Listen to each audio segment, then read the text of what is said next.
iyo utekereje amateka yawe yahahise n'ubuzima urimo uranyuramo uyu munsi, uhora wibaza uko uzabaho ukabona nta gisubizo ureba. Ariko Imana yavuganye nanjye ngo nkubwire ngo humura, ibyo bihe uri kunyuramo byuzuye umubabaro. Nesikariye ya nyuma igiye kukwinjiza mu gutwe ngo ugasika nk'abandi. Ibyo bihe ureba ukabona nta hantu wabona ubutabazi. Nesikariye ya nyuma, ngo bushomeri nesikariye ya nyuma ikwinjiza mu kazi. Ayo marira urarurira nesikariye ya nyuma igiye gutuma utwenga. Ubwo bugwayi ureba imbere bukomeye cyane, nesikariye ya nyuma ugiye gukira nk'abandi. Nta kontara ufitanye n'ibigeragezo, nta masezerano ufitanye n'amadeni, uhora wuzuye umubabaro, uhora wuzuye amarira. Ariko reka nkubwire ijambo mpawe n'Imana. Yesaya 48 umurongo wa 7, Bibiliya iravuze ngo biremwe none hasi ibyakera. Biremwe none hasi ibyakera. Umushinga wo kugutabara uratangiye none hatuvugana. None hatuvugana mwene datungurikiranye horiya basi. Aho ngaho uri, niba uri mu bucuruzi none aha umushinga wo gutabagwa n'Imana uratangiye. Niba uri mu modoka shiremo gutera tuganira icyo Imana imbwiye. Niba wicaye muri sari wawe ihangane va muri telefone tuvugana icyo Imana imbwiye. Niba uryamye buretse gusinzira wumve iyi message Imana impaye. Imana irambwiye ngo nkubwire ngo umushinga wo gutekerezwaho n'Imana kugira ngo ugutabare none uratangiye. Watangiye ibwo yakuremaga mu nda ya mama wawe. Uyu munsi habonetse undi mushinga wo kugendererwa n'Imana, Imana igahindura shapitire y'ubuzima bwawe. Oh haleluya, umushinga uratangiye. Biravuze ngo biremwe none aha, ntabwo ari ibya kera ngo kandi iby'Imana igiye kurema ntabwo wigeze ubyumva, ntiwigeze ubibonesha amaso. Imana igutekerezeho, abantu barakwirengagije, ariko umushinga wo gutekerezwaho n'Imana uratangiye. Imana igiye guhindura shapitire y'ubuzima bwawe. Oh, ugiye kwandika igitabo cy'umuntu Imana yibutse, ugiye kwandika igitabo cy'amateka yawe Imana ihinduye, ugiye kwandika igitabo cy'ubuzima bwawe Imana ihinduye. Mama, my brother, my sister, umushinga wo gutekerezwaho n'Imana uratangiye. Icyo kibuga uhagazemo ukabona nta nsinzi ureba, hari umushinga Imana yateguye. Aho utareba, aho utabona uburyo n'ubuzima, hari insinzi y'Uwiteka yiteguye kugutabara. Nafashijwe n'ukuri kw'Imana.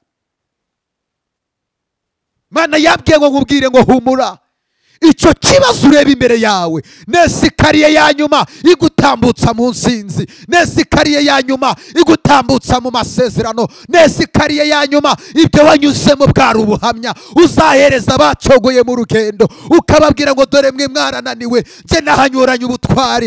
Ibyo wanyuzemo n'ubuhamya uzahereza abantu. Oh, Imana ishimwe. Nesikariye ya nyuma, nesikariye ya nyuma. Ayo marira urarurira umugabo atazi, umugore atazi, abana batazi, nesikariye ya nyuma.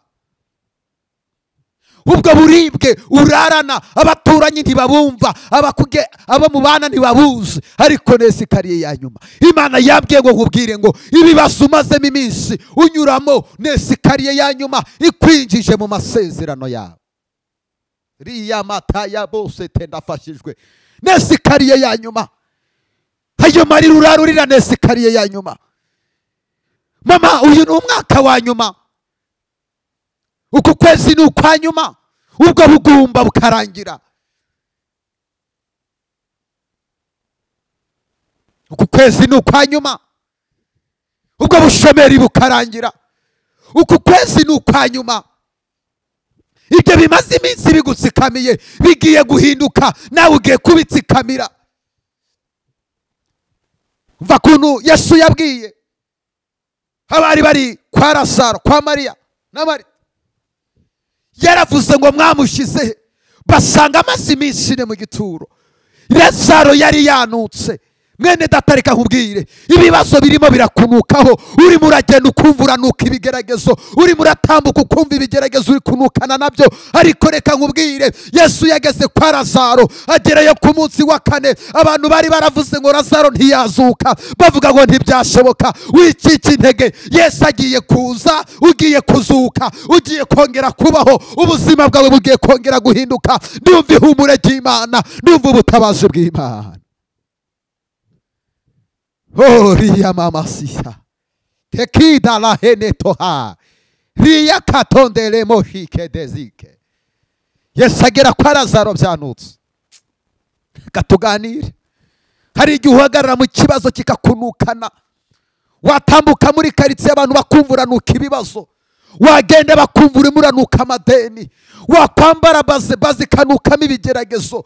Wakwambara kositimu ikanukamo ikigeragezo. Ariko reka nkubwire, Yesu yageze kwa Lazaro. Lazaro yari yanutse, amutera perfume arahumura. Ijambo rya Yesu ryo kuvuga ngo tabagwa, itegeko Yesu agiye gutanga rigiye gutuma ibigeragezo bisohoka mutamwa. Jinemeketi yavas. Yesu agira kwa Lazaro. Abe barimo bararira kwa Mariya na Marita. Baberekaga ko bari kumwe, ariko barira na marira y'uburyarya. Bavuga ngo iyaba yapfaga niwe wari ubagize Lazaro. Lazaro niwe wari ubatunze. Lazaro niwe wari ubabeshejeho. Ariko bakerekana ko barimo bararira, bakerekana ko bafatanyije akababaro, ariko barimo bararira n'uburyarya. Bavuga baserebura mu mitima yabo. Ariko Yesu arabitegereza ngo nawe bimutera kurira. Yarabonye ko barimo bararira n'uburyarya. Reka nkubwire, hari abantu muhagararanye mu bibazo, bakwereka ko mufatanyije agahinda, ariko bagera hirya bagaserebura, bagaseka. Ariko umva nkubwire, Imana igiye kugutabara itabanyujijeho. Imana igiye kugutabara itaberetse impamvu zahigiye kunyuza gutabarwa kwawe. Witinya ibyo bibazo uri kunyuramo, nese kari kugeza ku masezerano yawe.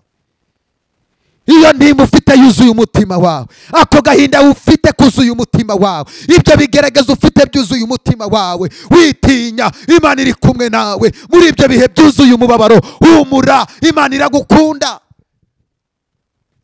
Gira ibyo ushingiraho, gira ibyo urebaho. Urasa nk'ari ibyo Imana yakoze. Imana yakubesheje udafite imiryango, imiryango irangiye usigaye wenyine, bavuga ngo ntabwo uzakura. Imana yaguhaye ubuzima uyu munsi kuva ukiriho, ni inyenyeri y'ubutabazi bw'Imana ije. Humura. Yesu ntabwo akangwa n'ibinuko by'ibigeragezo. Yesu ntabwo ateye ubwoba niyo ngwara ufite. Yesu ntabwo ateye ubwoba niyo kanseri. Yesu ntabwo ateye ubwoba niyo diyabete. Humura, uyu munsi ni finali, nesi kariye ya nyuma. Imana igiye gukandaho, ubuzima bwawe bugahinduka. Hari buto Imana igiye gukandaho, ubuzima bwawe bugahinduka. Watabaje abantu barakwirengagiza, witabaza bafite akazi barakwirengagiza. Ubuzima warubayemo n'ubuzima bushaririye. Imana we,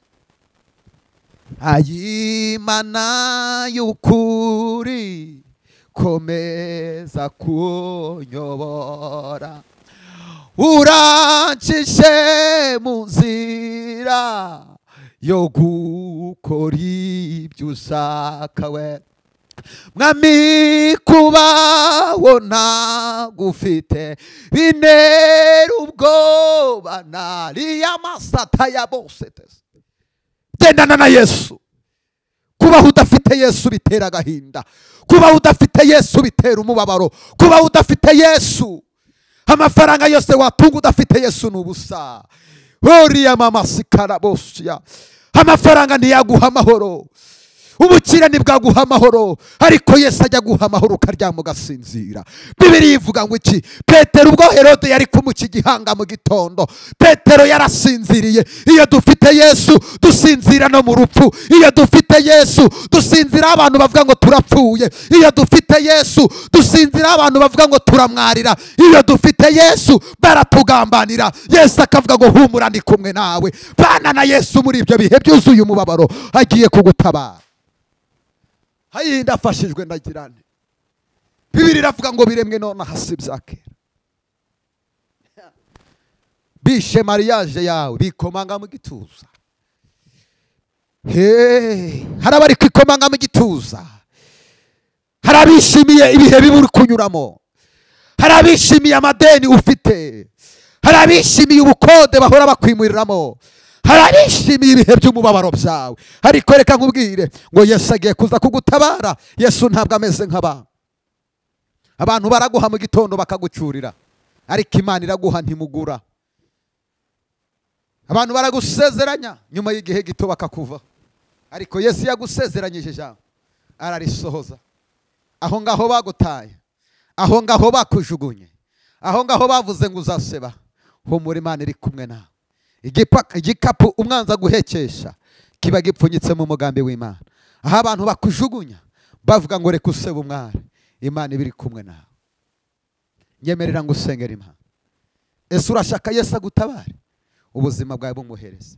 Ese nagusengera Imana igahindura ubuzima bwawe? Iyo ngwara ntabwo ari iyo kukwica, niyo kugira ngo izina ryawe Imana rihabwe icyubahiro.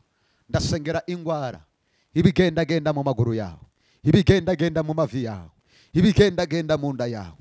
Iyo diyabete, uwo muvuduko w'amaraso, ayo mavi udashobora gusutama, ndategetse bikuveho mu izina rya Yesu. Icyo gisasiro uriho kwa muganga, iyo ngwara ufite, ubwo bugumba, ndabusengeye nibikuveho mu izina rya Yesu. Buri kintu cyose cishize imbere yawe, buri kintu cyose gihagaze imbere yawe gituma uhorana umubabaro, Imana ikigukureho. Akira ubutabazi bw'Imana, akira gusubizwa n'Imana. Ndagukunda. Ni Prophet Imana ivuga. Iyi video yihereza abantu 15 wirebera igitangaza Imana igiye gukora ku buzima bwawe. Kandi subscribe tujye tubana mu bihe byiza byo gusenga.